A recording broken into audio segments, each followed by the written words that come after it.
Yeah,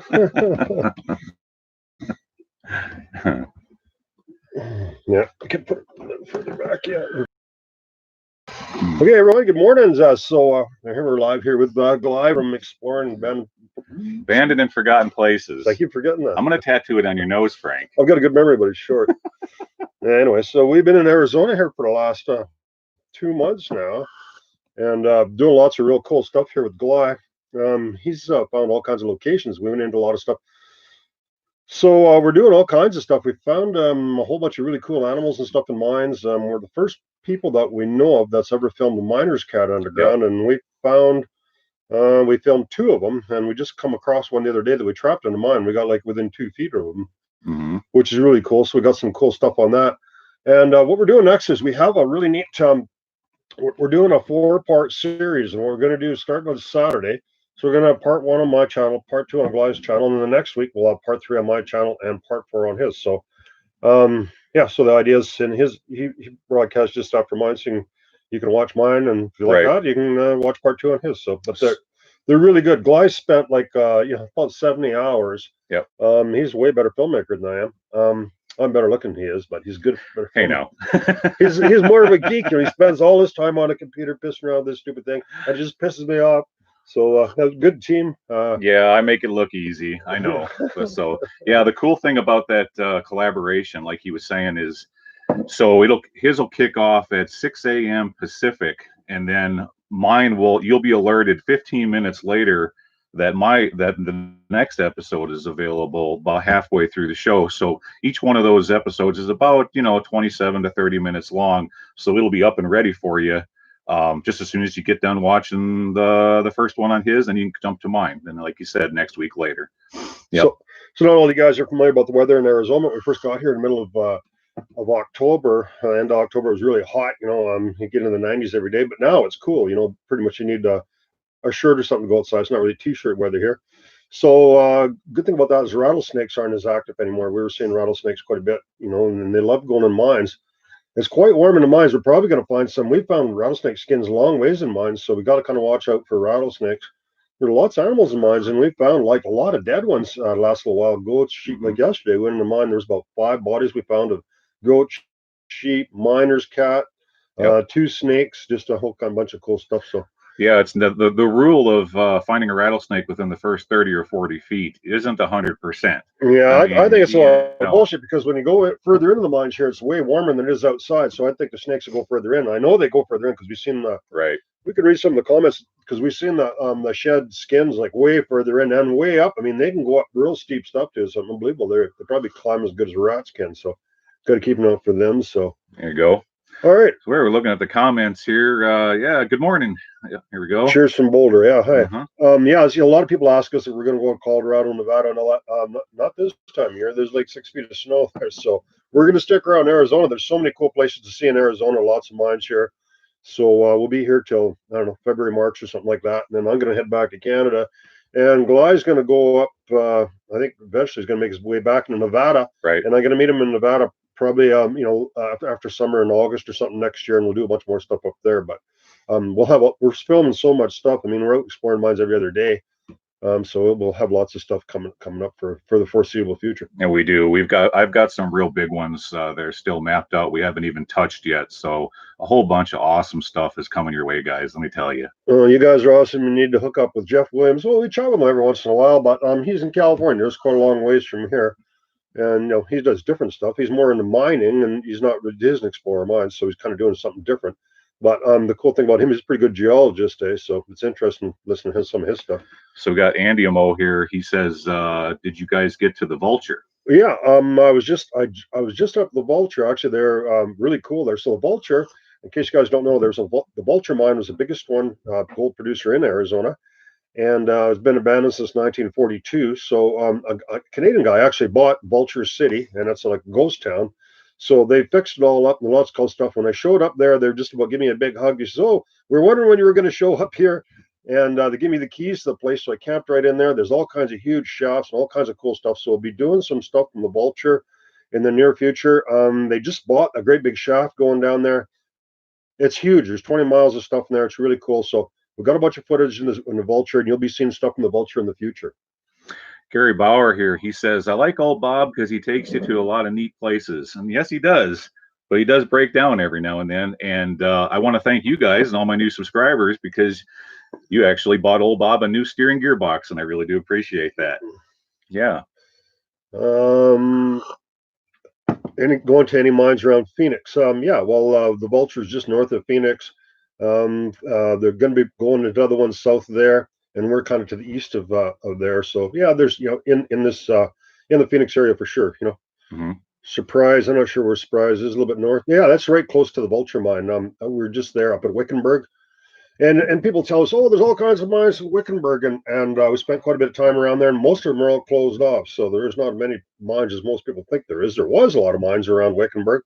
There is some a little bit by the Castle Springs or something up in that area, but you can't be everywhere all at once. So yeah, they're really concentrating on closing the mines near ORV trails because side by sides and four wheelers and all that's getting to be really popular.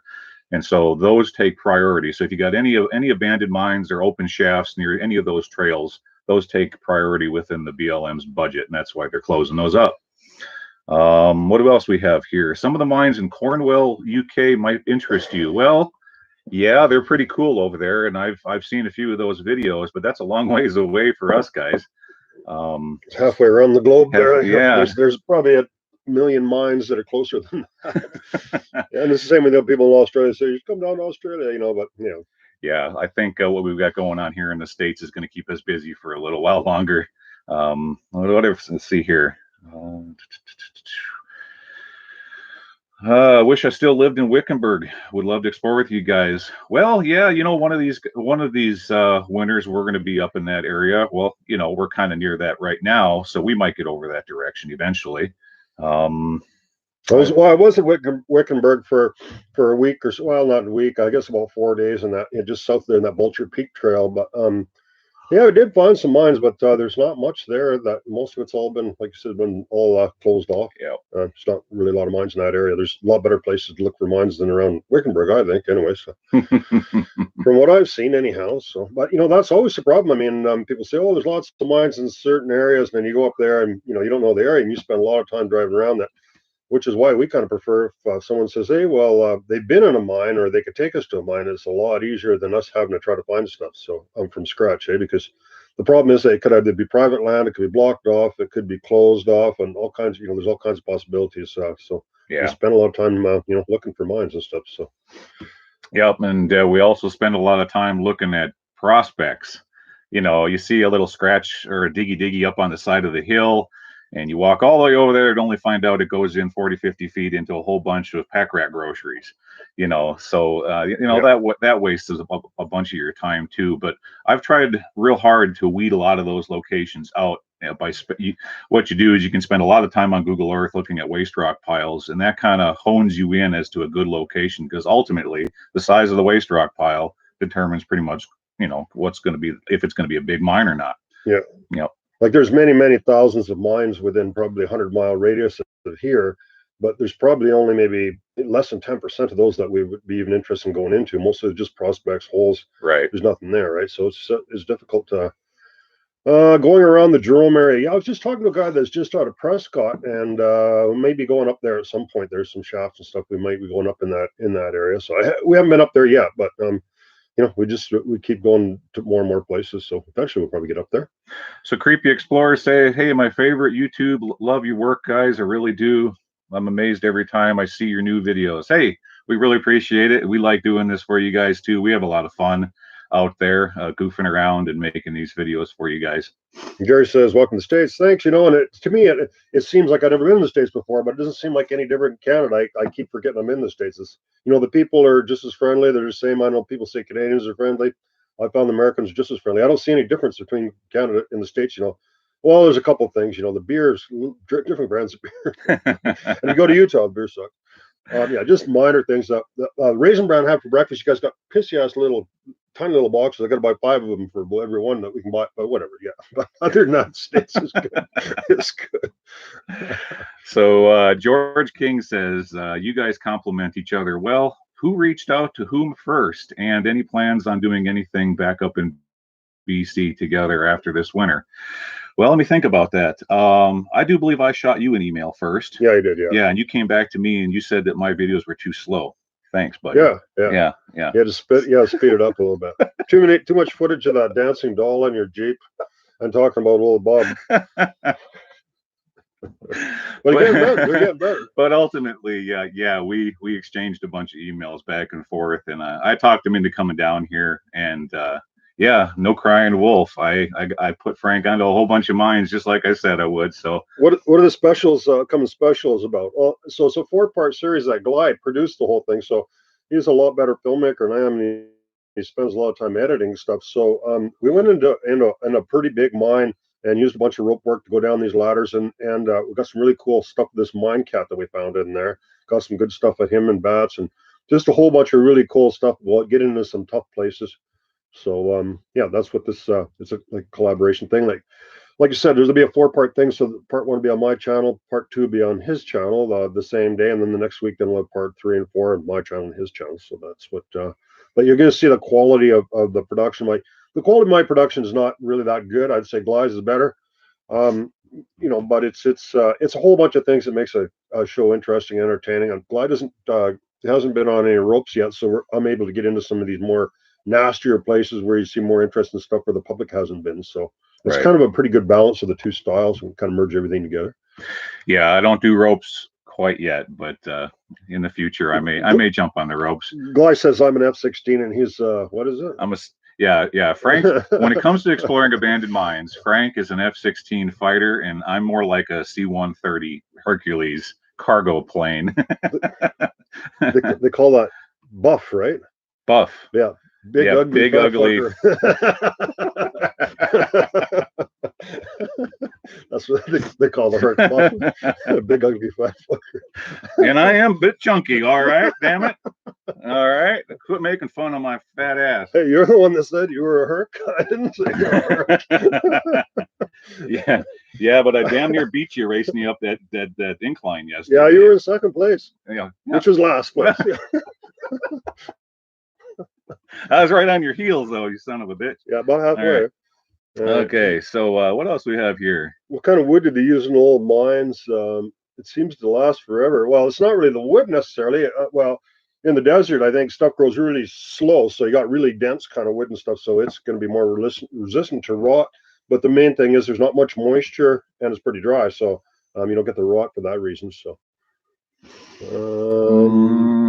Looks like you get around pretty good, Glide. Yeah, I'm moving around a hell of a lot better than what I used to.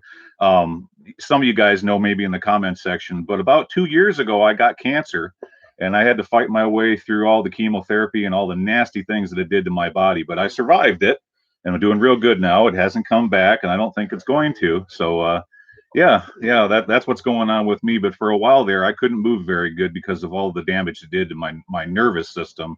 But 1 year later, look at how good I'm doing now. I'm climbing hills and going into mines and getting back to pretty much the man that I used to be. Spent all his time sitting in the hospital there, hooked up the chemo machines, watching Mike Johnley said.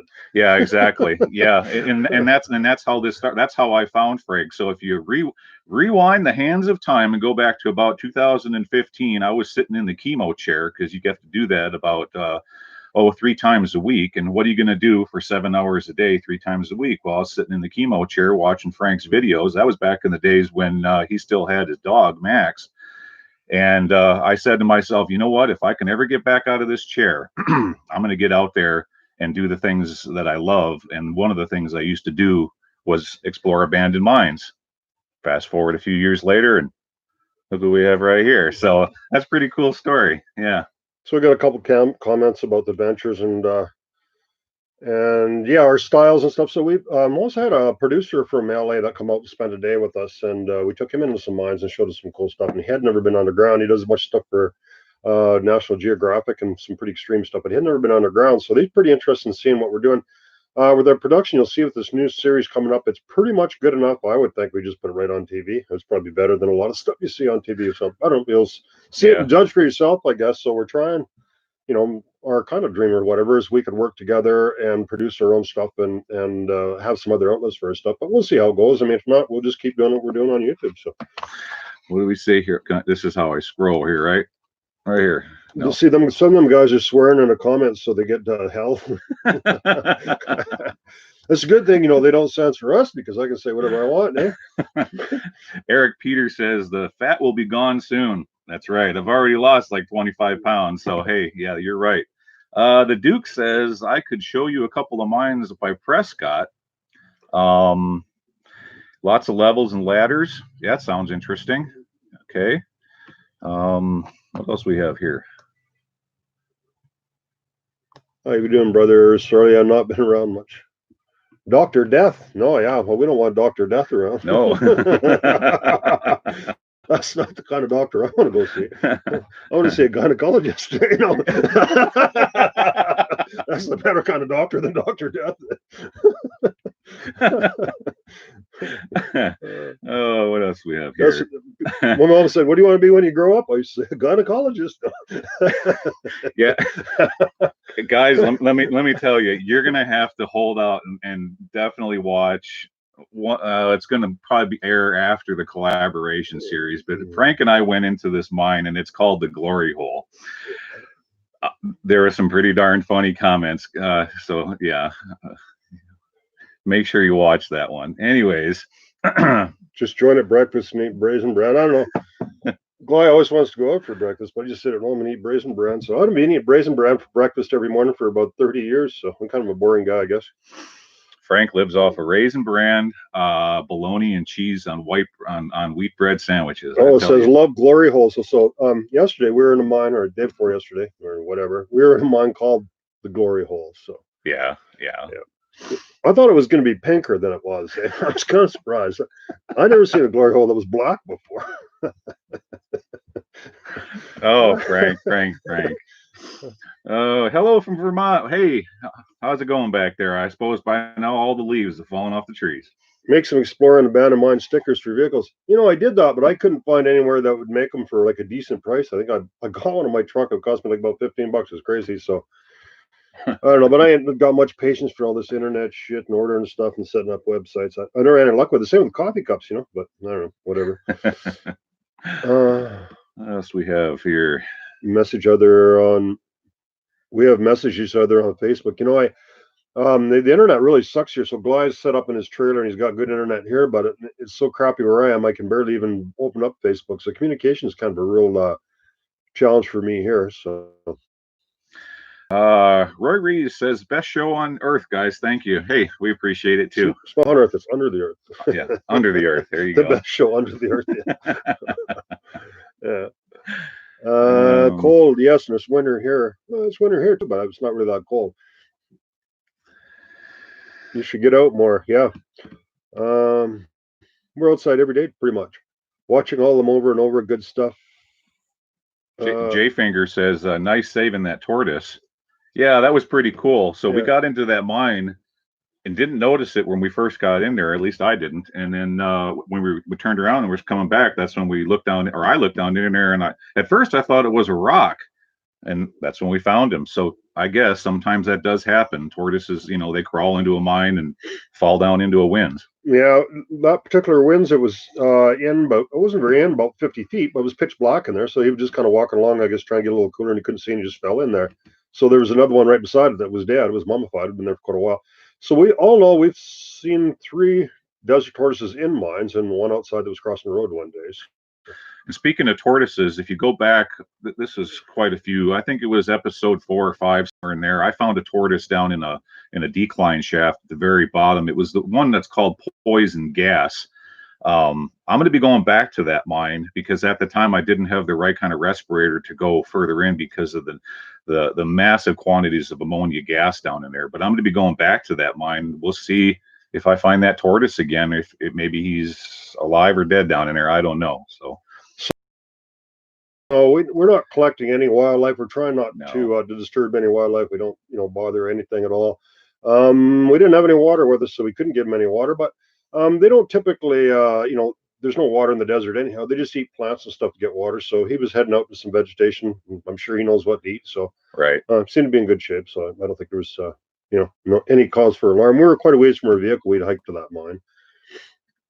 Yeah, Broken says poor guy must have been down there for a while. Oh yeah, as you can see, he was pretty darn happy when he got out. What else we have here? The Mine 51 video must be one of yours. What happened to the cat in the Area 51 video? In the Area 51, the cat. Have you guys found any desert springs yet? After it rains, sometimes you see in some of the washes you find a little bit of water here and there. It's not very often. Most of the water you'd find maybe be in the bottom of winds or something like that, but there's not that much water. The ground is really gravelly here, so even if it pours rain, you get an inch or two of rain, which happens here sometimes. The washes all fill up, but by in a couple of days later, it's bone dry again. What about the 51 video? Oh, the 50. So yeah, that was just a feral cat. So in that particular mine, you know, sometimes what people will do is they'll drop off their pets out in the middle of nowhere, and you end up with a bunch of feral cats, which are, you know, wild house cats. I think that's what happened. He probably got in a situation where just ran out of food and died of starvation. That's unfortunate. You guys seen aliens and mines down there yet?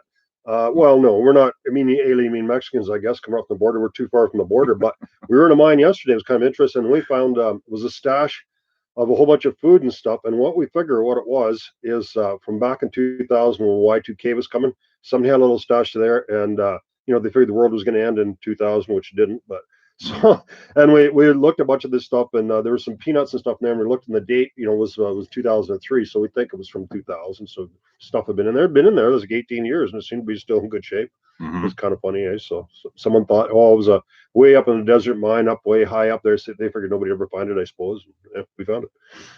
It was kind of funny, actually. We had a good chuckle over it, and there was a porta potty in there. If you believe it or not, eh? So the guy had all his food in there in a porta potty and a sleeping bag in a tent. So he thought it was really important, in the desert, middle of nowhere, to bring a porta potty up there, but no toilet paper.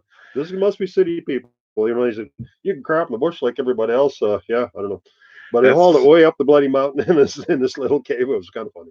Yeah, I mean, he must have taken multiple trips to get all that stuff up in there. I couldn't believe it. I mean, and the fact that he hauled a porta potty that far up on the side of the mountain, just crazy. You need to seal the hole up underneath the road in the tortoise cave. No, that never happened. I mean, impossible. Yeah. I mean, that's just something that we stumbled upon, guys. You know, ultimately, if you look at the big picture, it's nature's natural selection.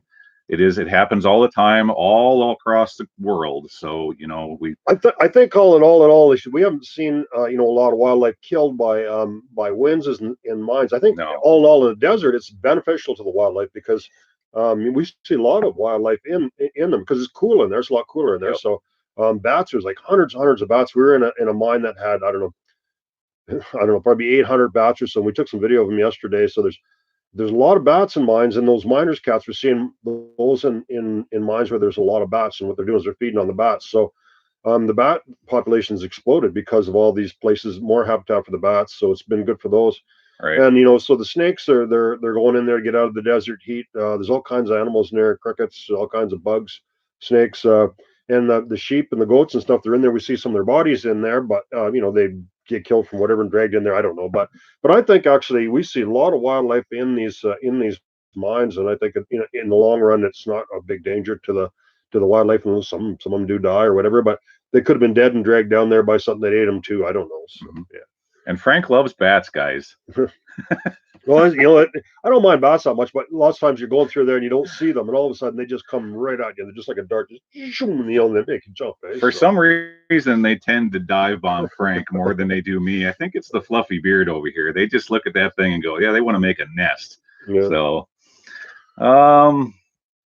let's see here. Tortoises are endangered. Well, that's what they say about those cactuses too. We're not seeing any shortage of cactuses, but they're supposed to be endangered too, right? So the saguaro cactus and big tall ones are supposed to be endangered, but we've seen millions of them, I think. I hope you guys don't get naturally selected. Yeah, well, we hope so too. Well, we may end up winning the Darwin Awards, but sooner or later, one way or another, we're all going to die. That's right. Either be sitting on the couch eating Doritos from a heart attack, or maybe falling down a mine shaft. But I don't think that's going to happen. Actually, I would say the bigger danger, is these roads and stuff. You know, we're on the side by side a lot, and you know these are pretty nasty roads and stuff. I think you're way more likely to roll over a cliff or something else happen to you than actually anything happening in your mind. I 100% agree. There's been many times we've been on some of these roads, and I've had to dangle my ass off of one side or the other on the side by side in order to keep us from rolling over. Far more dangerous on the roads than it is inside of a mine. Where's your cold beverage at? Like, man, it's not even noon yet. It's, yeah. I don't touch the frosty stuff. So my habit is, probably around 3 or 4 o'clock. Usually, if I'm not doing nothing, I'll have a couple, maybe 4 or 5 beer before supper, and then that's about it. So my drinking career is not as exciting as most of you guys think it is. It just happens usually when I'm having a couple beer in the afternoon, and I end up on this thing. So not today. So I'm just drinking coffee. Not a glass cup yet. So. You guys are awesome. And I don't ever drink in mines, and the main reason is, well, first of all, it's a lot of work to pack beer and stuff in there, but then you start swearing too much, right? Yep. And that's just a lot of work to edit it. So yeah, it turns into an editing nightmare. You might not realize it, when after you had a couple beers, you start swearing a lot more. Put the odd F-bomb in a movie video, it's not a big deal, but it's everything in moderation, right? So, that's right. Yep. Vodka fits in the coffee mug. There's no vodka in this coffee. No, if anything, I'd pour a little Jameson in here. No. All right. So, there was a comment back there a little while ago. You guys go down Winds's? Oh yeah, we go down plenty of Winds's, and some of them have good ladders, some of them don't. I went down one yesterday that the ladders were in really nice shape. So no ropes, nothing like that. Just went down in there and explored into the bottom. But most oftentimes the ladders, especially if they're closer to the surface, are in really, really bad shape, and you would never go down something like that without a rope. The Winds's usually aren't very deep. The one problem is sometimes the winds there's nowhere to tie a rope onto if you're going down, so that's kind of a bit of an issue. But we're seeing some pretty deep shafts. Especially around Vulture in that area. There's some really cool shit. Go down a long ways.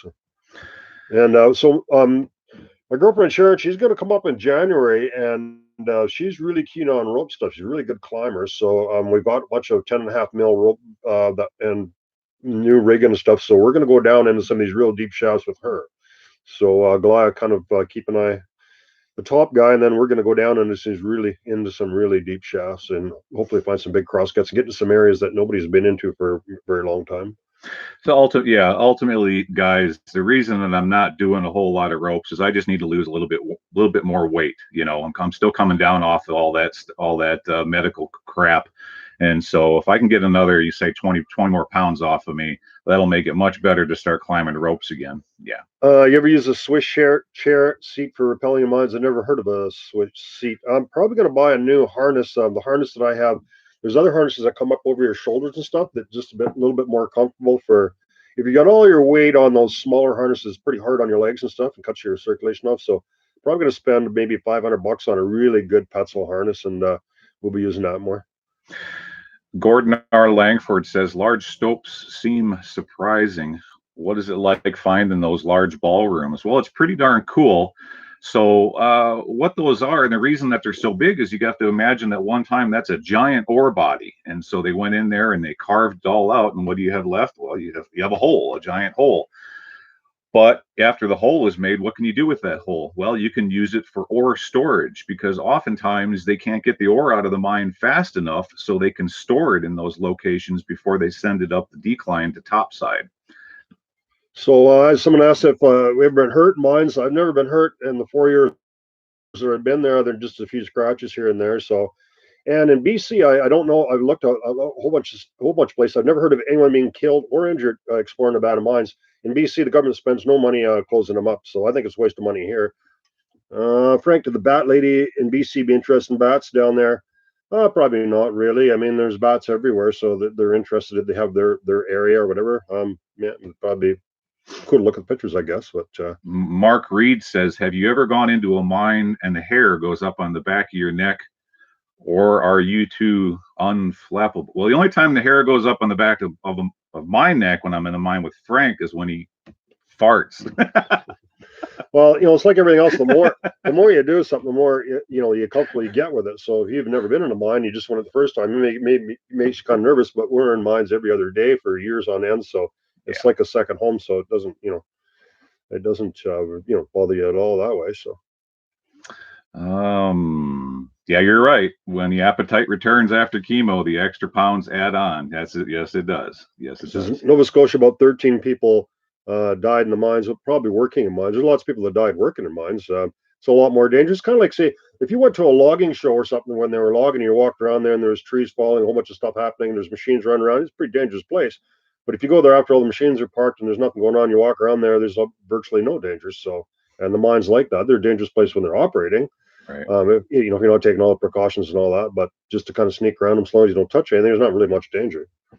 So Andrew Morales says, wait, what did he say? Got to scroll this back up here. Well, what about old coal mines? You never go in a coal mine. They're way too dangerous. They're unstable. Don't. There's toxic gases in there. We'd never go in a coal mine. Don't ever be tempted to go into a coal mine, guys. Explosive gas, black damp in there. It's just a whole bunch of nasty stuff in there. It's way worse than a hard rock mine. So yeah, Andrew Morales says, any special episodes that we can look forward to by chance. So yeah, that's why we're here today. So what we've got coming up starting this Saturday is at 6 a.m. Pacific Standard Time on Frank's channel. Part 1 of our collaboration episodes will air. Then at 6:15, part 2 is going to air on my channel. Then fast forward 1 week later, that next Saturday, part 3 will air on his channel at 6 a.m. Pacific Standard, and part 4 on my channel 15 minutes later. Lars says he got killed in mine once, but he got better. That's like the old one thing from Mark Twain. He says, the rumors of my early demise has been greatly exaggerated. Matthew Hill says, do you guys come across much uranium ore in the mines around there, and any concerns about protection used from breathing the dust in such places? No, not so much where we're at right now. However, I did go into a uranium mine when I was up in Nevada, and I tried my best not to kick up any dust in there. I treaded lightly, so in that one, that's why I didn't crawl into stopes and tight spots, because I didn't want to kick up a lot of dust. And you guys just have to quit looking at my ass. There's a lot more interesting thing in the videos than my ass. I told him I'm going to buy him some suspenders, some snakeskin suspenders, but he turned me down. I'm going to never mind. What's the oldest thing you found in the mine? I don't know, probably in Mexico. We're living in some 500-year. The old mine's not really that interesting because they didn't go in that much because they didn't have explosive. They just kind of dug it out, but with hand tools and stuff. So just kind of a little hole. It's not, you wouldn't see any artifacts in there. So wouldn't be something there's not many artifacts in the mines here anyhow, because there's quite a few people there's probably 1 million people. They say about 1 million people that winter down here in the Arizona deserts, and they all got side-by-sides. And even though, it's a huge area, there's a lot of people traveling around, and, lots of casual explorers. So unless you're using ropes and stuff and going down where most people wouldn't go, you're just not really going to find any artifacts at all because people just pick them up. It's not like in BC mines. I mean, BC mines, there's all kinds of mines that I go into, and you got cases of dynamite and all that kind of stuff in mines you can just kind of walk into. So, but it's not the case here. Frank did find one stick of dynamite yesterday, but so we find that stuff. You just don't touch it, leave it alone, get it on film, and that's that. Yeah. So Broken says, I breathe a sigh of relief every time I see a new upload. I will be worried the week if no upload happens. Well, you got to understand, guys. I mean, we do a lot of stuff off camera that you never see. We look at the mine, we inspect things, we look at the ladders real close, see how they're nailed in, et cetera, et cetera, et cetera. So a certain level of things go on off camera that you guys don't see. So yeah, we don't want to get hurt ourselves either. We do our best to. What's the oldest miners graffiti you've seen? Well, carbide lamps that come coming around 1900 or so. So that's the oldest you'd see. Before that, they had candles and they couldn't write on the walls. So, with the black writing on the walls is from carbide lamps from that era. Julio Gulio says, is sweating dynamite we see in the movies an actual thing? Yes, it is. Definitely is. Yeah, we've seen lots of it in mines. Yeah. Yep. Good. Just go back to the one of my episode where the thumbnail shows the nuclear blast, and that's where I found 2 cases of sweating dynamite. Probably most dynamite would be sweaty. I think, yeah, more common than not. Let's see. And what happens is the way dynamite's made is it's nitroglycerin that's combined with an inert substance, usually sawdust, but sometimes diatomaceous earth. And then so what happens over time is it'll start to kind of sweat. It comes out, separates, and you see it on the outside. So it's like kind of like a beer on a cold day or something. You'll see it kind of beads on there. So then you're back to pure nitroglycerin, which is really unstable. Nitroglycerin was invented in the 1860s, and they used to just have it in a bottle and just pour it in a crack and then detonate it. But it was so unstable that if you shook that bottle real hard, it could blow it up. So that's why dynamite was invented, because it's just far more stable and stuff. But once it starts separating, you're back to pure nitroglycerin. Right, right. So Eric says you could find a lot of cool artifacts down South America. Yeah, you'd find a whole bunch of bugs in mines down there too. So, yep. I don't know. I think we should delete this guy here. I don't know. No, whatever. So yeah, just some other. We don't really have any time for racist comments on our homophobic comments on our channel. You know, take them somewhere else. Yeah, take your garbage somewhere else. Can we get rid of that guy? What? Yeah. So Gordon R. Langford says, "Oh, wait a second here. We're removing a dumbass." Gordon R. Langford says, "What impresses me is when you guys squeeze through tight places." Yeah, we do get into some pretty tight spots, and in those situations, you got to watch out for hanging rock or anything that could be cracking or breaking above you. You just do your best to try not to touch the back of the mine. The one thing, if you're going in a tight place and you have a little bit of loose rock, it's not going to fall very far on you. So that's one good thing, because unless it's a huge slab or something like that. So that's always something to worry about. Probably the more dangerous thing is if you're in a shaft or something a long ways down, say 100 feet or 200 feet down, a 5-pound rock could probably hit you on the head, might kill you. So that so that's the one thing about the tight stuff, I guess. There's been a lot of people, or been people that's been killed, and especially in caves, they go through a real tight spot. Right. If you got your head down, your body's not made to be upside down for a long period of time. So if you get your head down, you get stuck somewhere, you can't get out, you don't last very long. So first of all, you should never do that. You should always go down with your feet, so that if you do get stuck in somewhere, that's not going to happen to you. And I found if you're on your back, you can actually if you're on your back, you can actually push your way up a lot better than being on your stomach. So you should never go head first into a tight spot. So anyways, that's my little bit of wisdom I can share with you, I guess, if you're going into tight places. Dr. Death says, what state was it in where they shut down the road because of a sinkhole? That wasn't in a state. It was in British Columbia. It was in. Was it in BC? Near Sandon? I didn't hear about that. Well, I had a video about it. Yeah, you're right, Julio. That was the Nutty Putty Cave. That's just terrible what happened to that young man. It actually happened in other ones too. So, but yeah, that's the thing about the caves. I don't know. The cave people think mines are dangerous, and the mine people think caves are dangerous. Well, the thing is about mines; they're made for men and equipment going in and out of the mountain. Caves just random openings. So, some of the ones I've seen in them guys' caves, I think they dive down through water and come up, hope they're going to come up somewhere, and the water levels fluctuate and all that. And we see some bad stories in Thailand, different place where you get a bigger rainfall event and water comes up, people get trapped. So we've had some pretty bad outcomes in people that explore caves that we haven't seen in mines. Johnny Wade says, do you ever worry about earthquakes occurring while you're underground? You can worry about it all you want. Yeah. I don't see what difference it's going to make. Yeah. Well, it's not an impossibility, Johnny, but I've seen a lot of earthquake damage in mines. You can definitely tell that something seismic happened for these large areas to come crashing down.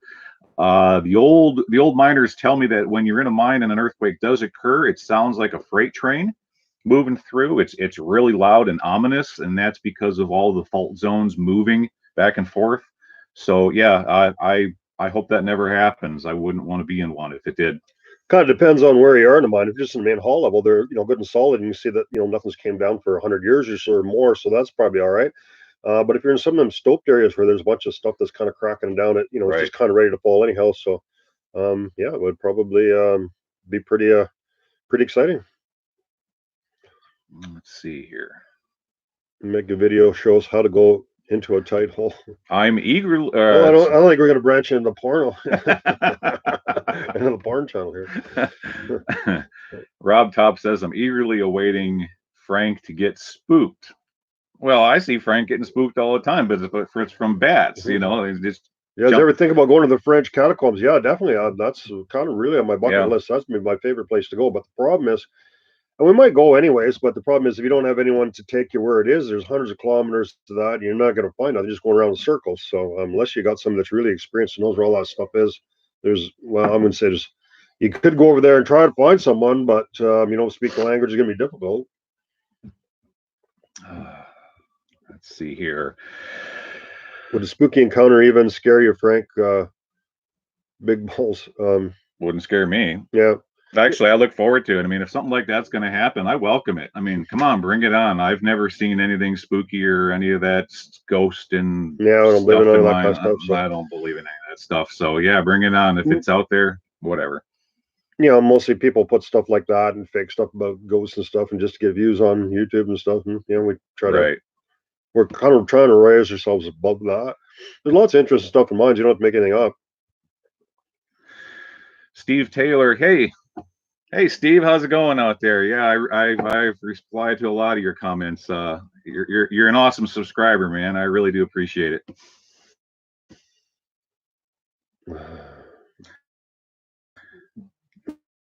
No ghosts. Let's smoke some meth. Well, I don't know. You might have a different idea of good entertainment than we do. I don't know. We might look like crackheads, but we don't smoke crack.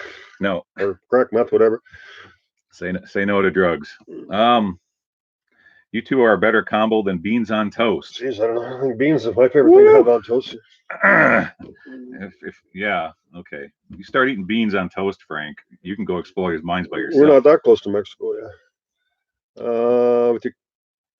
Really been enjoying you guys' content. It's been great for us to do it together because we've kind of bring a little bit different talents together, and we're having a lot of fun. I think we're kind of really happy with the results of some of the stuff that we're doing. So hope you guys are enjoying it too. So yeah, it's always good to have, and that's why you guys are seeing an uptick in the craziness, or compared to some of the stuff that I used to do, because when you're in these places and you can do it with someone that has knowledge and experience like Frank does, we both have the same amount of experience being in these places, and so then you can kind of take things up a notch, and it's a lot of fun. We're just having a great time. The worst thing I found in mine was mountain lion tracks. One time I was going into a real small little hole. My dog was with me, and he looked at me, and he kind of got between there, and he started to growl. So I didn't go in there. I don't know. He might have smelled something in there, so I just took that as a hint that I shouldn't go in there. But yeah, I don't know. It'd be kind of nasty if you found a cat in a mine or a cave or whatever. I don't know how common it would be. I don't think they'd be in the air in the daytime just lounging around. Maybe they might be sleeping there at night. I don't know how common that would be, but. Yeah, a lot of guys have asked me, what are you going to do if you find a mountain lion in one of these mines? Well, I'm going to try to hold the camera real still while he chomps on my meaty parts. Well, cats are not normally aggressive. I mean, they don't usually come at you head on, but if you trap one in there, it's possible, right? So the cat normally just tries to sneak up on people and get them from behind. So they don't usually take anyone that's full grown. They, a small kid or something like that. So. And the only time they've ever attacked them, there's lots of them in BC. It's usually just if they're really old or hungry or something like that. So, I don't think they'd normally be in. Well, we haven't seen any evidence of being in there. I've seen bears sometimes hibernate in mines, but if you see them in the wintertime, they're just real groggy, so that wouldn't be a problem, and they wouldn't be there in the summer. So, but it's not too much of a problem. I mean, anything could happen, right? So. Dr. Death says, have you found any good crystals? Freaking crackheads. Have you found any good crystals in the mines in the lower 48?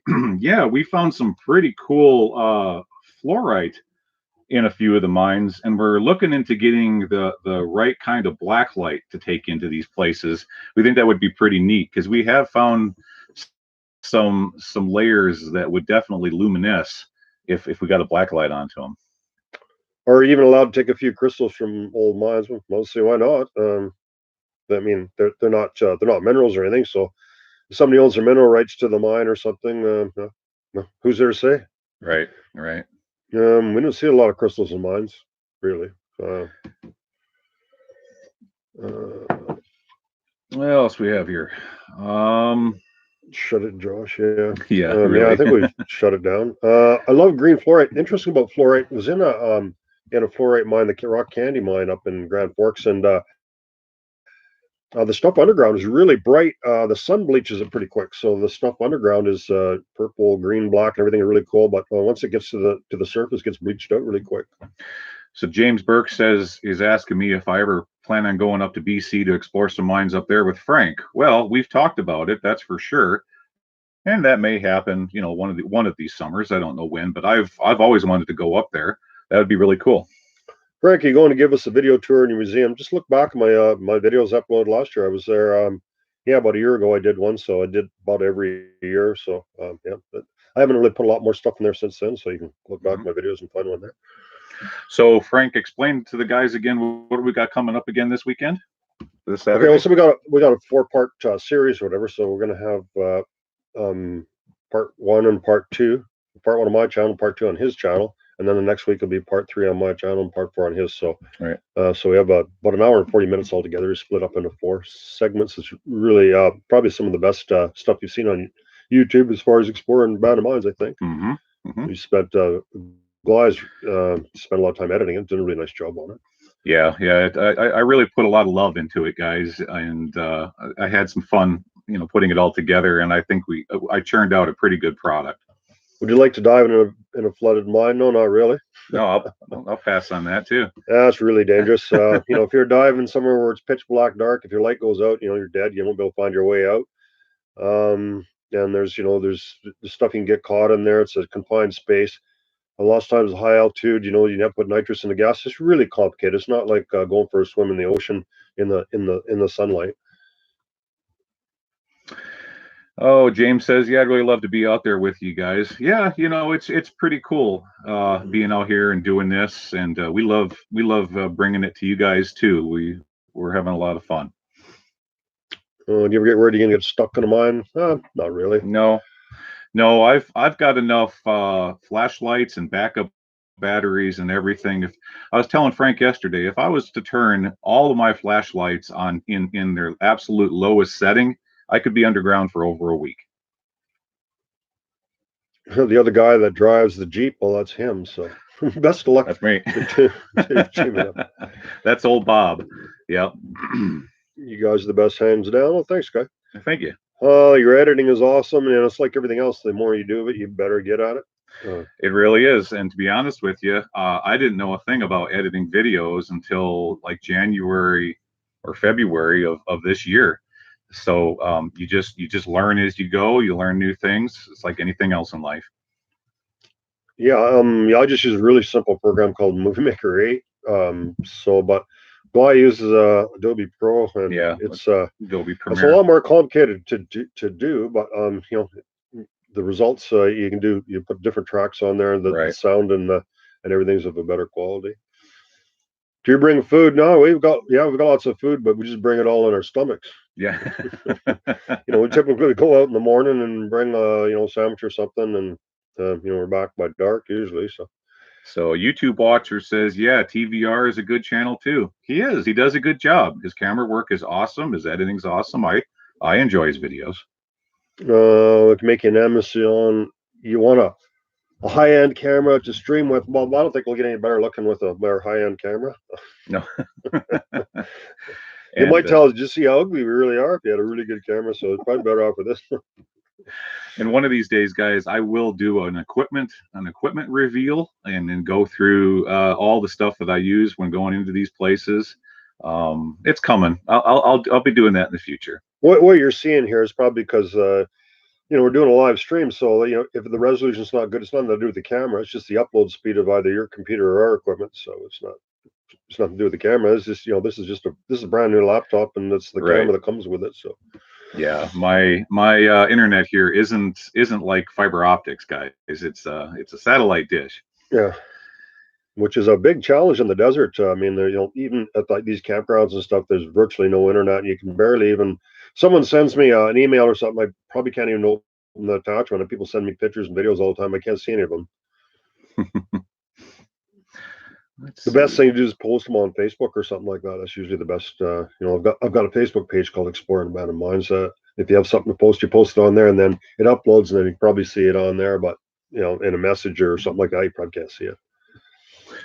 Someone a moment ago mentioned that a 360 camera wouldn't be good because there's not enough light. Well, it's like anything. It's like any We have one here. we No, we it's fine. we have one, but it's like any other tool in your toolbox, guys. You use a certain tool for a certain job, and it would be it's a good thing to take snippets from to use it for different parts of the video.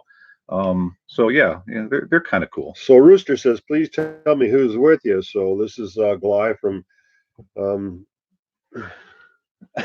Abandoned and Forgotten Places, probably a YouTuber. And you've seen them, Well, seen in my videos and stuff. So yeah, there's if you watch any of the videos I've done, you can link to his channel. So we're doing a whole bunch of stuff together over the winter.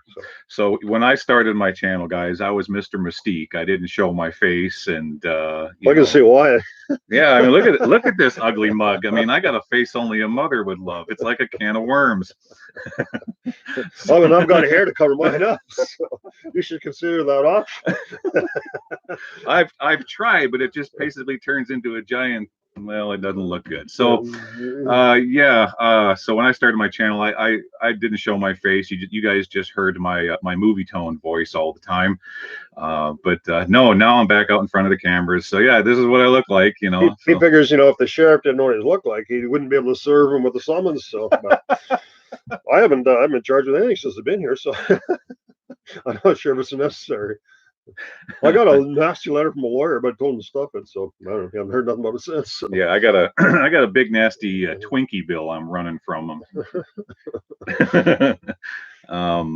Let's see here. So it's funny, if you look at these signs and stuff, and we've got a buddy of ours that is a lawyer. So he's, there's a nasty sign that says, well, if you remove this sign, it's a felony, and if you enter into these mines, it's criminal trespass. And he looked at all the statutes and says it's a bunch of freaking malarkey. Yeah. There's no such thing as criminal trespass for one thing. Right. So, but if you go into someone's place or something like that trying to steal something, then that's theft, even if you don't steal something. So that is like maybe criminal trespass.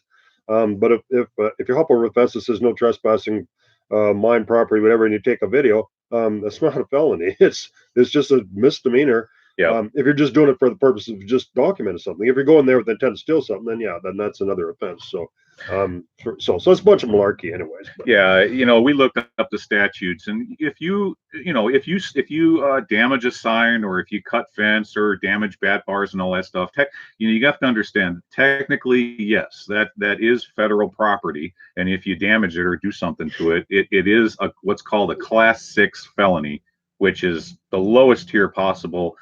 Basically would boil down to like a misdemeanor offense, because if you're going past the fence, you have no criminal intent. We've got no criminal intent. Yeah. We're just taking video. Yeah. So yeah. And then of course they put the scary verbiage on the sign, which is criminal offense, even though that verbiage doesn't read anywhere in the statutes. So yeah, that's the same thing in BC. It says no trespassing under authority of the Mining Act. Well, the Mining Act, if you look at the statute or something, it's something that a person that has a mine has to abide by the conditions to operate that mine. It's got nothing to do with you if you're not their employer. It's nothing to do with anyone that comes to a mine. So. And another thing that I see, guys, especially up in Nevada, is claim owners or people that just have mineral claims on their property. They put up no trespassing signs. Well, you can't do that. You cannot put up no trespassing signs if all you have is a mineral claim, because you only own the minerals. Now, if you have a patented mining claim, okay, now you own the minerals and the land, and you can put up no trespassing signs. Have you ever thought about exploring a topical gold mine in Rosemont, California? I don't even know where Rosemont is, so no, we haven't thought. I mean, you guys don't understand. You live in a location. There's a few mines around where you are. There's virtually, hundreds of thousands of mines in the U.S. that you could explore. So they're everywhere. So once you're in a certain location and you're just exploring kind of mines in that radius within a couple of hours of that, it doesn't really make any sense to go 8 hours from here to look at one mine. It's not a good use of our time. Julio says depends on the amount. If you break anything over 5K, it's a gross misdemeanor. Well, I suppose, but we don't break stuff. We don't do stuff like that. So we just take videos. Any memorable close calls in a mine? Well, I had one. I was going down on a rope, and I didn't tie a knot at the end of this little short rope to get to the end, and it slipped right through my center, but I only fell 5 feet. I was lucky, so that was stupid. I didn't have that knot in the tail. Now it's kind of scary, but it's just something that happened real quick when nothing happened that time. So my most memorable close call of the mind was probably 1986 when I went into a wet mine and I stepped on a stall and it snapped, and probably about 5 ton of rock slid off the hanging wall and landed right into the adit in front of me. it says in America, patented mine means stay out. Well, not necessarily. It's not an offense to trespass onto private property unless it's posted. So if someone has private property, they have to put signs up around the mine, say it's private property, no trespassing, keep up. And then so if you do trespass onto that, you're guilty of a misdemeanor of trespass, which probably gets you about $100 ticket if you got caught. Frank Lorley says, what's the best type of rope? Hemp? No, absolutely not. No, it's they used hemp rope in mines a long time ago. It's pretty much all rotten. It's useless. The type of rope they use now, the climbing rope they use, it has about 8 cords inside it. It's like a parachute cord. Any one of those would be strong enough to hold you, and then a Kerr mantle holds the whole thing together. So it's probably good for about 10.5 millimeter, about 8,000 pounds or so. So that's what they use for climbing today. Jay Black says, any plans to visit the 16-1 mine? Well, probably not, because it's already been really well documented. Yeah, probably not that one. If you ever run out of rope in a mine, yeah, sometimes. I mean, we got lots of rope topside, but if you're a long ways down, the logistics and stuff to go down, you'd have to go all the way top and get some. Sometimes you just figure, well, it's been a long day and it's going to be a lot of work to get more rope down. So yeah, it's happened lots of times, or a few times.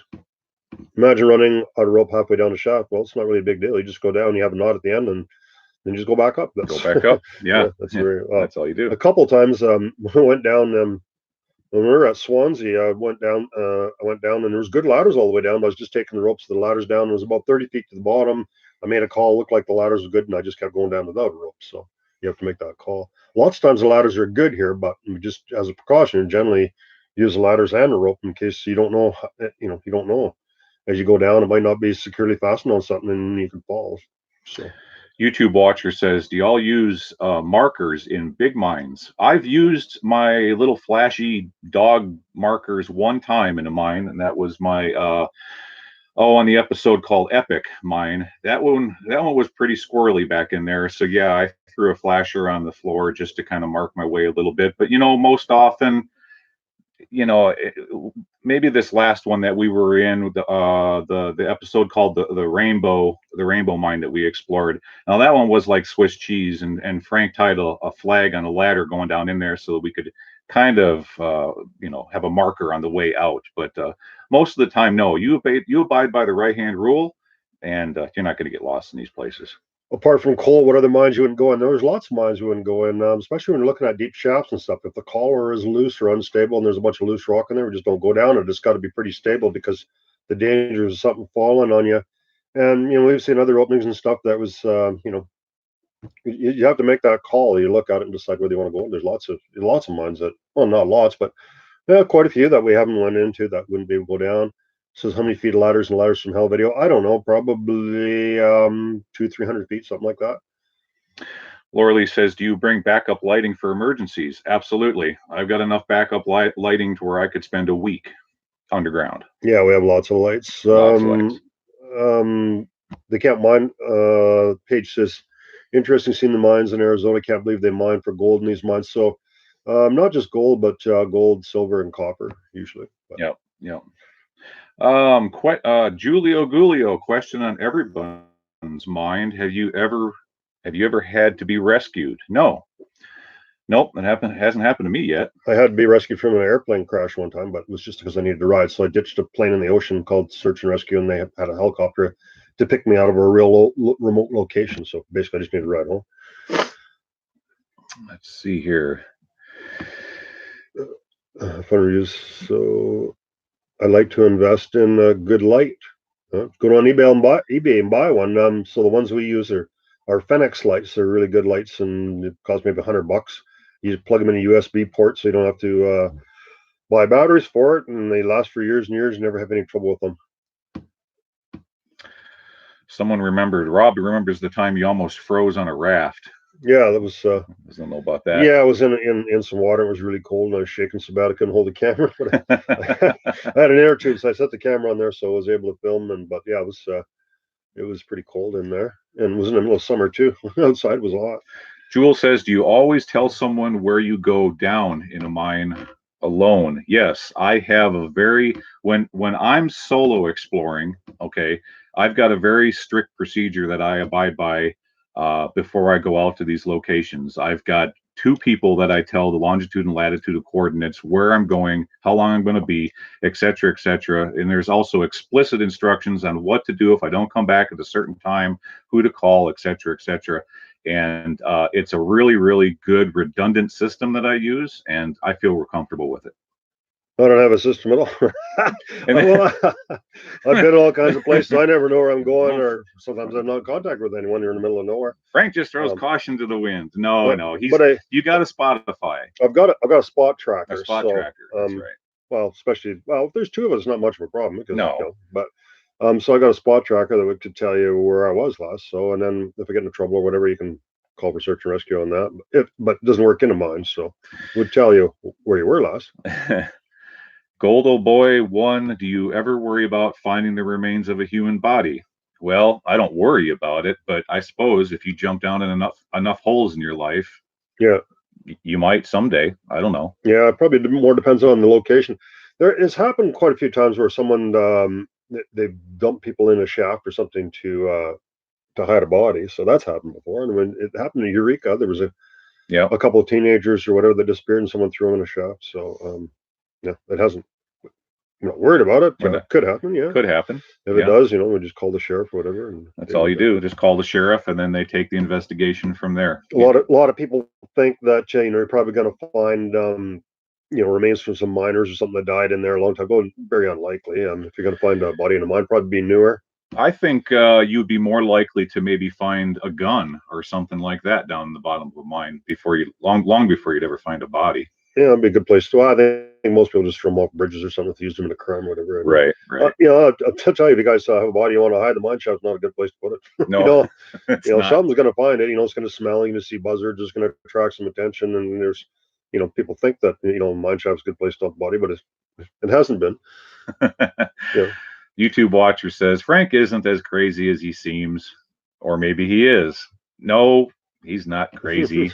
He's got a good head on his shoulders. He weighs out all the pluses and the minuses of all these locations. Yeah, he does dive headfirst into a lot of things. But like I tell you guys, there's some stuff you don't see that we do off camera to verify our safety to a certain degree.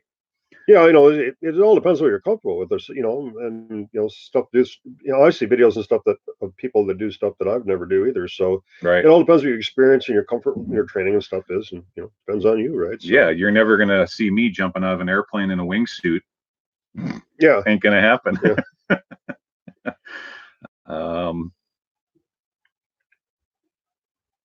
Frank is pretty hardcore, to be fair.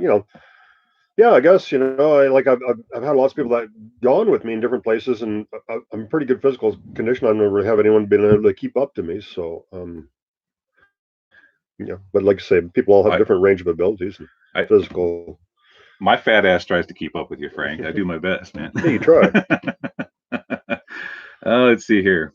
There's one video where you had me nervous, and you could hear you were all nervous also. Yeah, sometimes.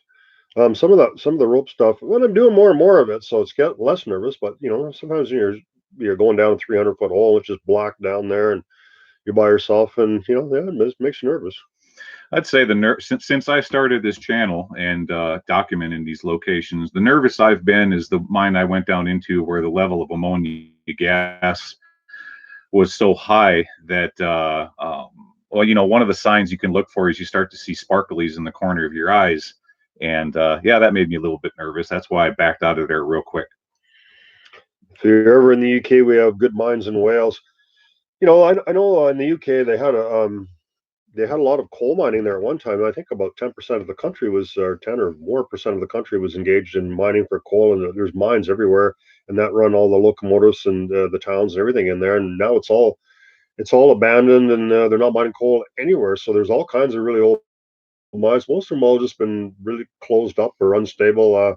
I would think there's a lot less to see in the UK than most of you people think. Historically there was a lot of mines and stuff, but I don't think there's, most of it's probably gone now.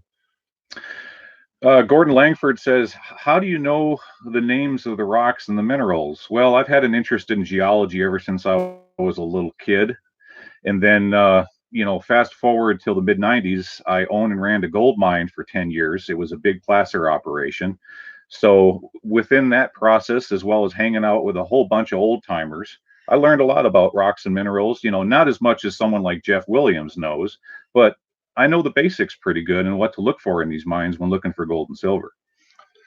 Yeah, I've got over the years there were a lot of comments about different people and they showed me different things, and I said something was one thing and it was something else. So I just learned a little bit of knowledge here and there. One thing about geology, it really kind of depends on the area that you're in. It's quite different from one area to the other. So the kind of the basic thing, there's like three different kinds of rock. So you have to kind of decide what kind of rock it is. There's the igneous, which is from volcanic, Right. and then there's the sedimentary kind of stuff, and then there's metamorphic rock, which is changing from one rock to another. So it was kind of interesting. We were in a big in a huge rock collection or something in Alberta in the university there, and we're looking at just a common thing like calcite, and you're looking at it. It can be all different kinds of colors. It looks completely different from white to red to blue to stuff. So most people judge stuff on color and stuff, but it's actually really complicated and figure the hardness and the different classes. It's a lot more complicated than most people think. So Rob Top says, Gly, I recall you getting spooked by a scene, someone that had set up some figures or mannequin. Yeah, you're right, Rob. I forgot about that. I wasn't expecting that when I turned the corner. Yeah, that one made me jump. You're right. I forgot about that. Really enjoy the mineralogy. Yeah. Yeah, I do too. Oh, hey, loyal Coon. Cheers, man. You're another great subscriber. I enjoy commenting with you every weekend. I really love the mineralogy, and I would love to incorporate more of it into my videos. But there's, you got to try to find a happy medium with all the different topics of these videos. You got to have some scenery, some artifacts, some mineralogy. You got to have some danger elements, etc. Like so I'm still searching for that happy spot within the videos to make everybody happy. If you find bats in the mine, is that a sign that the air is good, or it doesn't matter? Just wondering. Well, obviously the bats are alive in there, but the ammonia levels can be quite high. Really stinky in there, and from the guano. It's kind of interesting. We were in a mine that had a lot of bats. In fact, we filmed a whole bunch of them in slow motion. It's really cool, some really cool footage you'll see in a while. But there wasn't much guano in there, so I'm not sure why that is. And sometimes it just about make your eyes water. Yeah, the stink can get pretty bad. And it's not good for your respiratory system to breathe that in. So no, there's a thing called histoplasmosis, and that's a virus that gets into your lungs and makes your lungs pretty much behave as though you have pneumonia. They fill up full of water, and if you don't have a good immune system to combat it, just you could die from it, just as like you would die from pneumonia. Do you carry a dosimeter? Never heard of it, so no. No, because we don't explore mines that are uranium mines and that type of stuff. No.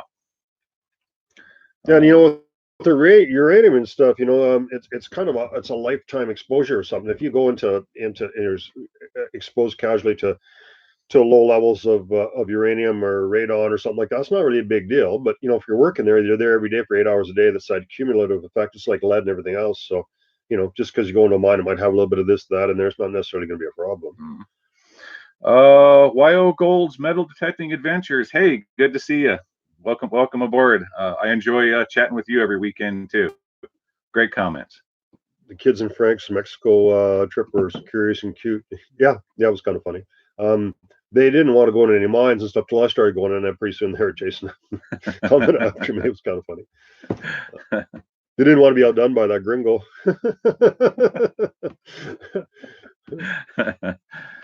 I'd be more worried about radioactive dust in the air. Yeah.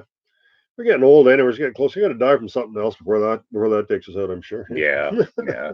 It's not something to worry about if you're doing short term exposure like what we're doing. We're not in uranium mines every single day like a uranium miner would be. It's just short term exposure. You can have high levels of radon in your basement. There's been places that people don't test for it that much, and that's happened. People got cancer from radon in their basement. Some areas got just that's naturally occurring Right. radiation. That's all. It would probably be in a hard rock mine. It wouldn't be any probably worse. It depends on the area. So And if you are in a mine that is a uranium mine or is going to have something like that, you certainly don't go in there swishing your feet around and kicking up a bunch of dust. That wouldn't be smart. I'm from Hungary. I'm sorry, our English ain't all that good. And we're from here. Aren't you afraid the mine might fall on you, blocking the exit? No, not really. Yeah. No. That hasn't happened. I mean, you can dig it out. I mean, some little bit stuff falls now and again if it's. Like Frank has said many times, mines are places made for men to work in. And if you walk into 100-year-old mine, well, if nothing's really happened within 100 years, it's probably not going to happen. But you certainly don't go in there and start kicking stuff around and doing things like that. So you have to have good situational awareness and pay close attention to your surroundings. So Paige says, the mines in Mexico are pretty much just pits that went straight down. No, they weren't. Like that one we went the 550 feet down that we lowered Gabe into. The top part had a hoist and everything, and it was a hoist level that was dug straight down, and there was a bunch of crosscuts near the bottom. So it's pretty much like a lot of the mines in America here. Just if it's a flat area, a lot of times they'll just dig a huge hoist level going straight down and have sub levels going off it. If it's a mountain, they can just take an adit and just go in straight underneath this. It depends on the geology. Lots of times when it's in a flat area and they dig straight down, then you run into water, but not always. So it kind of depends on the geology and the area. Thrift store hacker says, "Well, I think he meant to say where do you find placer and talc mines?" Not so much here in Arizona. There is some maybe in Nevada, but those are more over in California. That's where they're at. You ever looked for Native American mines? No, I haven't. I know in Canada, there's a spot up near Headley there that they were mining flint there. So, but they just went up on the steep hillsides and got stuff for making arrowheads and stuff like that. So, they haven't got a history of doing a lot of mining. But some copper and stuff years ago, I guess. And but they wouldn't be all that interesting. It would just be a shallow pit or something where someone dug some stuff out of the ground. It's not going to be the mines that we're more interested in is around the early part of the 19th century, where you have a lot of infrastructure and equipment and stuff, and they're pretty extensive mines. Are kind of that's kind of the mines we'd try to focus on. Gordon Langford says, "Is dust usually a problem?" Well, it's one of those inevitable things. Sometimes you're going to kick up dust in these mines, and you really can't wear a mask because it's hard to hear the voice audio when you're making a film. I'm experimenting with a mask microphone, and you'll be seeing that in an eventual upcoming episode. But I'm still working the bugs out of it. It's a really hard thing to do and keep the audio nice and clear. It is, yeah. The dust and sometimes in these mines a little hard on your lungs. You'd be kind of a little bit sore, but probably not worse than smoking, I guess. And when I was farming, I used to run into that too. So the dust probably not good for you, but we just try not to make as little dust as possible by picking your feet up and stuff. And right. And it's probably one reason why you don't want a whole bunch of people in mines with you. People always want to come with you. Well, you got more people, the more dust. So there's no kind of a problem. Yep. So, guys, once again, the reason that we're doing the live show today is we've got a really cool 4-part collaborative series coming out. It's beginning this Saturday. So, part 1 is going to air on Frank's channel at 6 a.m. Pacific, with part 2 airing on my channel 15 minutes later at 6:15. Then fast forward one week later, part 3 will air on Frank's channel at 6 a.m. and part 4 on my channel at 6:15. It's a really cool thing that we've been working on. It's a really big mine. It took us what was like 3 or 4 days to film, and I've spent over 70 hours editing and putting it all together. You're really going to enjoy it. It was a lot of fun to make. One thing is that we have in this upcoming series is we got some really good footage of a mine cat. And as far as we know, there's no other mine exploration thing, or we can't find anything on video on YouTube about anyone filming a mine cat. Now, we've seen glimpses of them here and there, but what's happened on two separate occasions is we got somewhere in a mine, and there's mine cats are around. They're a nocturnal animal. They look kind of like a raccoon a little bit. Miners in the old days used to keep them as pets sometimes, and they sleep in the day, and then they would go up and get the mice and the rats and stuff in the mines and the buildings. But normally they just slink away. If you see them, they would take off. But two separate occasions, we went in somewhere where they were trapped. They couldn't get past us, and they didn't seem. They're just the cutest thing you've ever seen. So you're going to see some footage of a mine cat probably that no one ever has ever produced on YouTube, as far as we know. So they're just a real cute thing, and that they're a really cool animal. Got some good pictures and some good video. Yeah, that was neat to find him. Sure, mainly coal mines. They said don't mess with those. Yeah, we don't. Yep. We keep saying that over and over again. People keep asking about coal mines. If you come through Reno, let me know. I'll buy you a beer. Beer's cheap in the States. No, it's always interesting meeting new people and stuff. And and sometimes going into mines and stuff, and it's all right too. So. Do you ever find any crystals or gems? No, you'll find some quartz crystals now and then, some calcite crystals, but nothing like you would find down in Brazil, like those giant Brazilian crystals or big amethyst, like what you'd find up in northern Michigan, stuff like that. No, not in this region of the country. Watch out for those cougars, Frank. Either me or none of us had a problem with older women attacking us. We haven't had banging on our door in the middle of the night or nothing like that. Doesn't seem many cougars down here that I've seen. I haven't even seen. So I take that back. So I did see a mountain lion when I was up in Nevada this last summer. Oh, that kind of cougars. I don't think he was talking about mountain lion. Well, okay. He's talking about those blue-haired ladies that are coming over the mountain. Oh, those kind of cougars, the ones that bring me soup and meatloaf and those blue hair cougars. Yeah, they're always knocking on my door.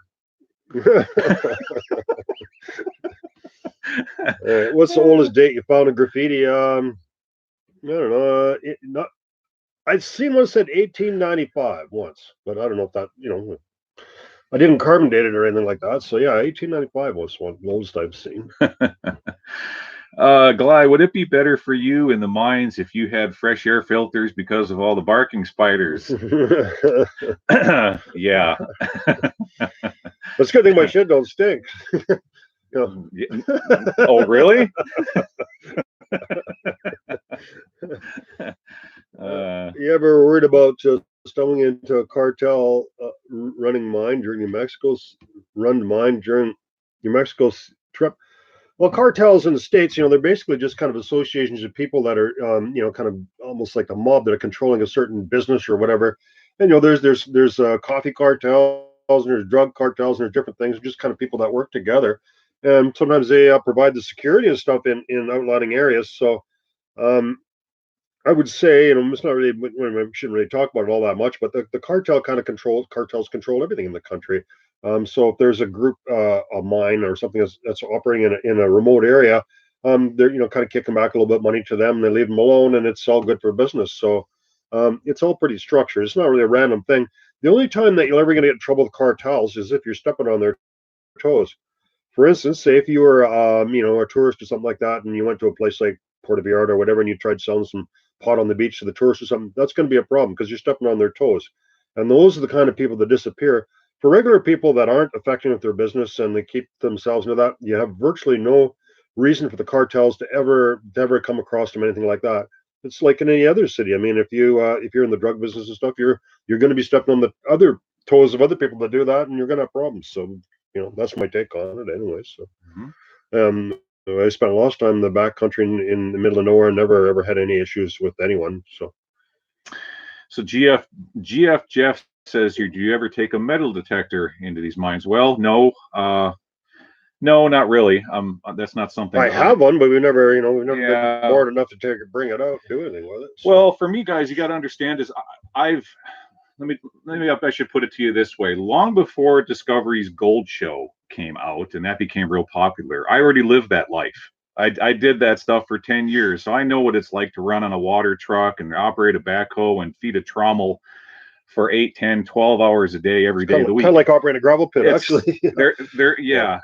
I mean, if that show didn't have a lot of the drama in it, it would be pretty darn boring. But so yeah, I've already done and lived that life. I've found plenty of gold in my days. So I'm just having more fun exploring these old mines and seeing what these old miners did in these places, rather than trying to find the gold that might possibly still be in there. People that technically are typically not technically typically have metal detectors and they go around these old camps and stuff like that. They just end up finding a lot of nails, empty sardine cans, and all that kind of stuff. There's a lot of metal stuff that's laying around there. So, you're probably not ever you're not likely to find any gold, but it's like fishing or something. Some lakes are better than others. I mean, you can spend all day fishing if you want. Some people just enjoy doing that kind of stuff. Right. Whether you catch anything or not. Let's see, chilling again. A lot of iron in the rock. Yeah, we find lots of that. And a lot of people in the comment section on my channel are always asking me, what's all that red? How come there's so much red in those mines? Well, those are iron oxides. So especially if they're getting into a section of the mine that has a lot of limonite, limonite contains a lot of iron oxide, and if you expose that stuff to air, it turns red, just like rust. Says, what's the oldest mine you're in? Well, it would probably be one of the most boring ones because they're just kind of small holes and they didn't have explosives or tools or anything, just kind of chiseled away. So nothing really all that exciting about that. Yep. I was in a really old mine. Then I know it was an old mine because it was just a fairly big hole inside of ground and then there was a bunch of old pottery and stuff in there. But again, usually they're just full of cactuses because the rats and stuff just put all the cactus and stuff in there, and nothing really all that interesting about the really old mines.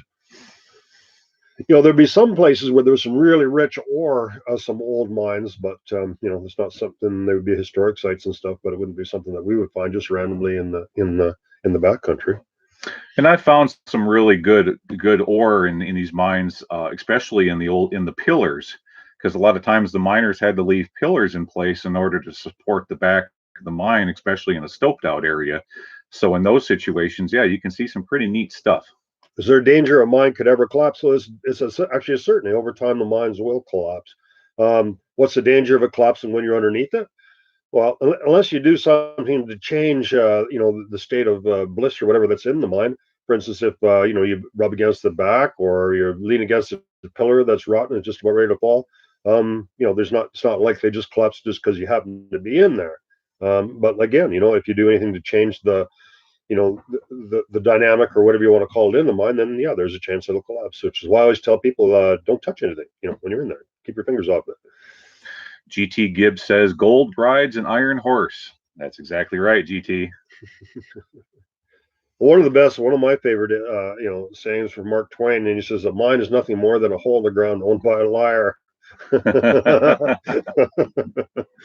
And let me tell you, there was a lot of liars back in the day. These guys that started up these mines, and they would tell all their friends and investors about how awesome a location is, and that's why you get into some of these spots and you see these roads.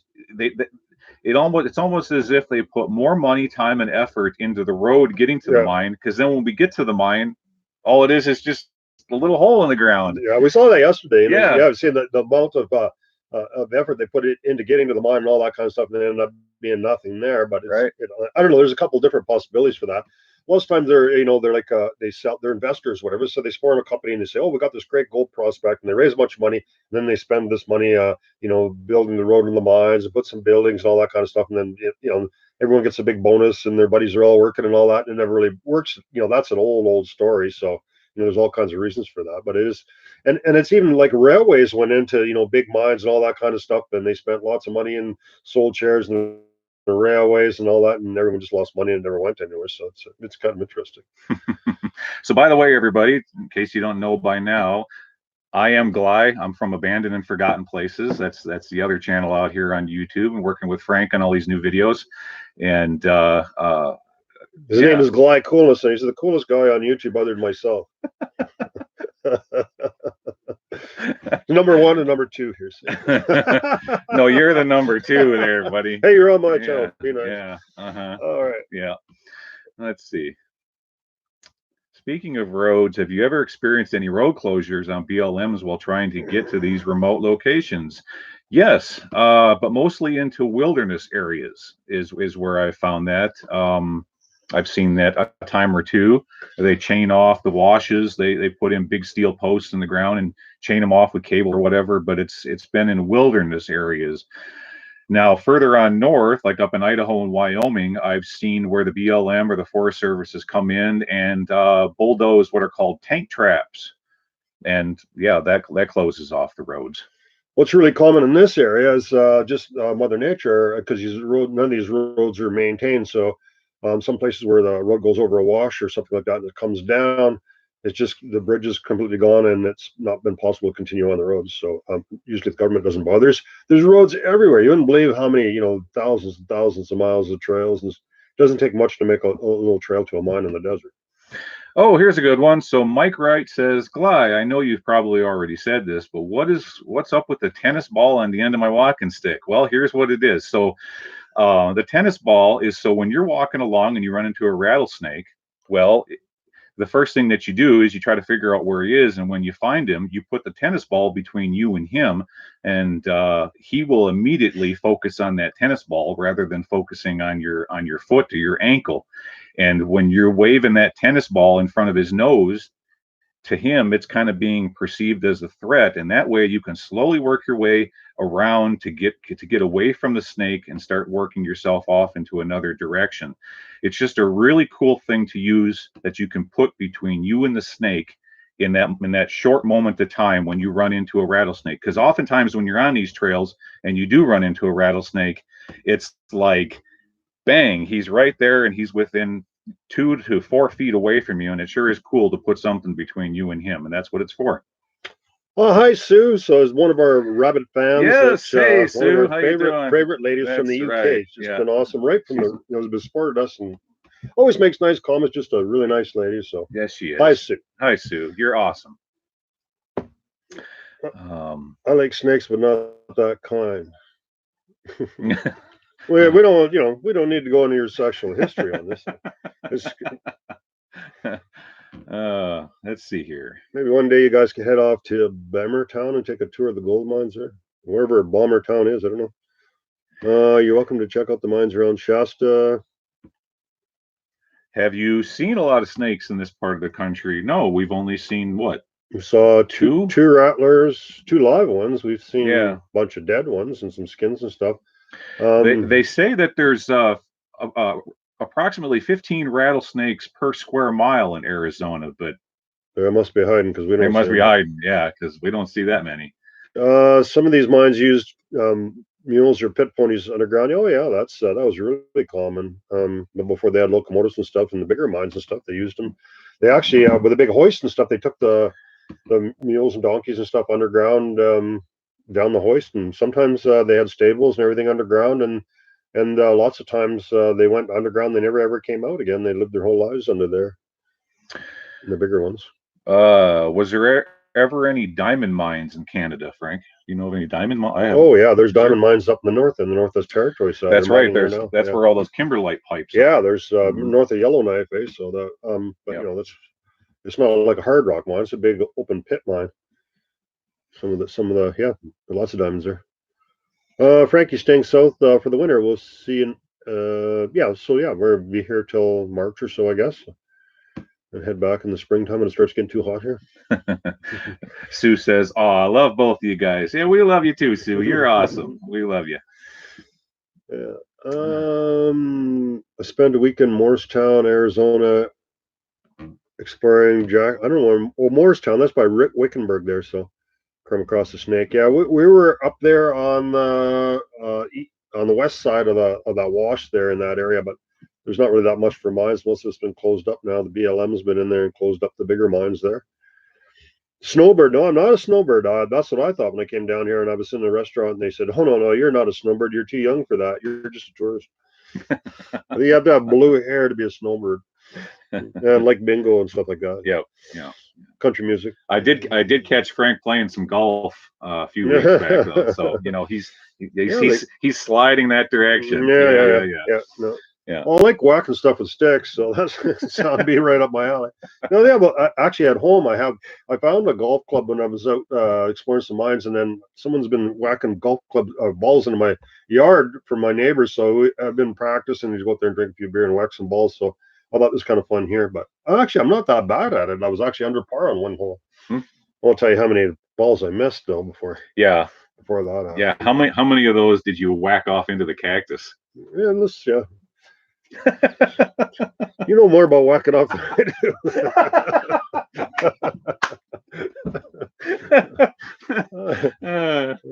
Let's see here. That's the only reason it's got high speed internet, so I can watch the porn channel in this trailer. I don't see if I've seen much evidence of mules underground on your videos. Have I? Must have been sad existence for them anyways.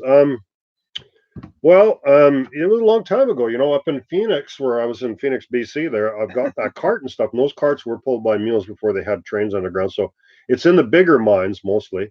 Lots of times they hauled ore. We were up at some mines yesterday, so they used them mostly outside if they didn't have a road or whatever going, they used the mules to pack the ore to the nearest roadhead, wherever they can get it on wagons, whatever, to haul the ore out to on the smaller mines. So. Oh, you guys need to loosen up and have some more fun. I think we're loose enough already. Yeah, I think we're doing good there. So you think I'll be in Washington State again? Yeah, to drive home, I'll be in Washington State. Yeah, I've got to go through Washington. We're gonna probably explore some stuff in the springtime with Mike. There's a bunch more mines closer to the BC border in Washington, so we'll be checking out some of them.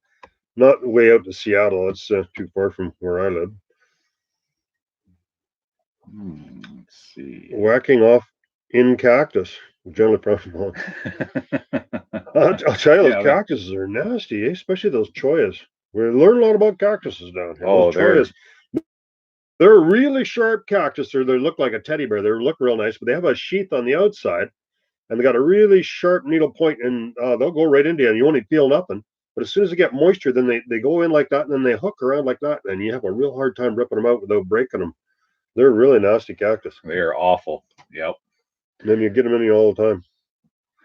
Snakes like to hang out the first 20 feet of a mine to regulate their temperature. Yep, that's true. Yep.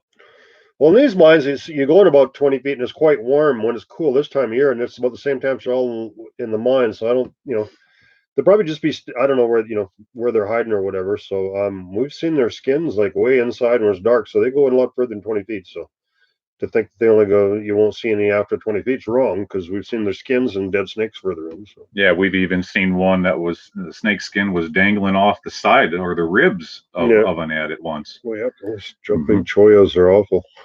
They really are. I mean, you want to stay away from that cactus. It's bad. Well, I know we've been on this for about an hour and a half, so yeah, so I guess we got other things we're going to do today. So we just come on here to tell you about this 4-part series that we're starting this Saturday. Starting on my channel, and then the Gly's, and then part 3 and 4 will be the week after that. So hope you guys tune in for that, and I'm sure you're going to enjoy it. Some of the best stuff probably we ever put on YouTube. So yep. And after that, we've got a bunch more locations we're going to be taking you to. I can't give it away because they're just going to be too damn cool. So yeah, a bunch more locations, and we're really looking forward to showing you these spots. And probably in the next month or so, we'll be doing a lot more rope work into some of these real deep shafts going down. We'll show you that kind of fun stuff too. So yep, try to get into some places where no one's been since the miners. That's our goal. Okay, guys. Well, thanks for tuning in, and we'll see you again soon. Yep. See you guys. Take care. Bye-bye.